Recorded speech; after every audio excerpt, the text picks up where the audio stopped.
Amen, alleluia. Amen, alleluia, except we're just sitting here and I've just been told that I'm trying to destroy the federal government when in fact I'm trying to fix it, hold it accountable, and make it more efficient. I've just been labeled someone who's holding a sham or taking part in a sham because I'm asking hard questions. Now, what I'm curious is why this administration is insistent on the flim-flam and snake oil sales, because that's exactly what we're hearing about. But we're going to get righteous indignation from the other side who is here. I wasn't here. I'm in my second term, just starting my second term. I wasn't here when a lot of this was all created. But you're seeing from the people who wrote the bill, not on a bipartisan fashion, with one party who wrote the bill, who no longer want to adhere to the language of that bill that they wrote, and who are now trying to blame me for coming in and trying to fix it.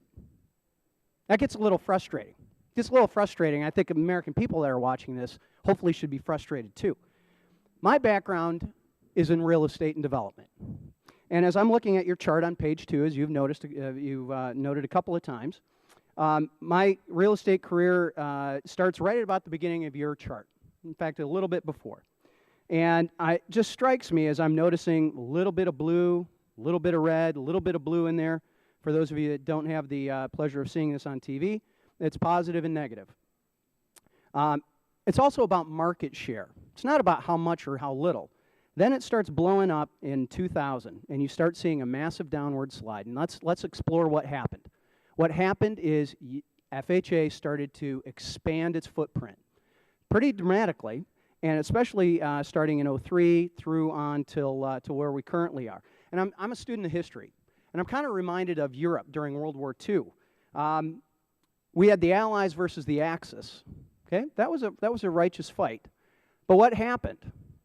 After the fighting, we had East versus West. And at one point, the West said, you know what? We liberated Holland. We liberated Belgium. We liberated France. We liberated Germany. And the Soviets also did that. But guess what? We left and they stayed. All right? And what I want to know is when are the Soviet troops going to withdraw from the territory that you've conquered? The massive amount of involvement that FHA, which is intended for low and moderate income homeowners buying a home for the first time, when you are going to actually let that happen. Because the massive expansion of the footprint of FHA concerns me. Because we are now strangling what the private sector should be doing. And we are having the federal government come in and label more requirements, have just additional requirements that are putting in place, and frankly putting the federal taxpayer on the hook. And I want to fix it. I want to fix this. And I want to make sure that we're serving those low-income first-time home buyers. And by the way, it's not about race.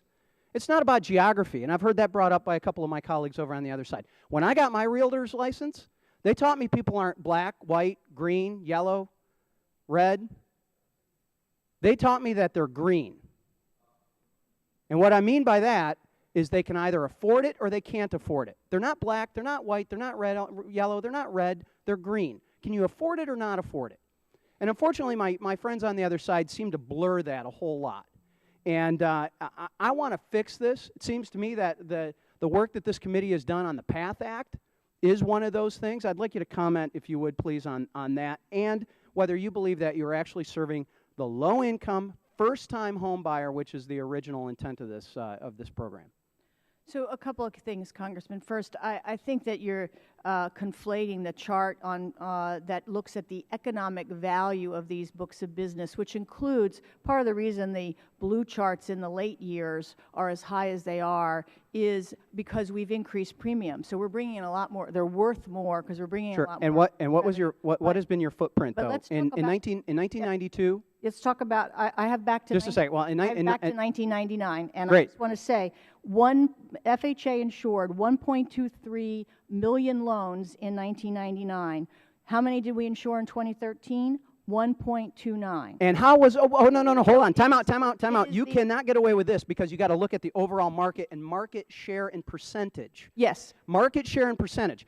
That was, back in the day, getting an FHA loan was difficult, and frankly, it was tough to work with. Not so much anymore. That is what we have to reverse. That is what we have to go back, and we need to put FHA back into the box that it was intended for, not to have it expanded. My time has expired. Just to I'm sorry. be clear, our market share has dropped from its peak 27%, and it's continuing to drop. Our market Time of the share. gentleman has expired.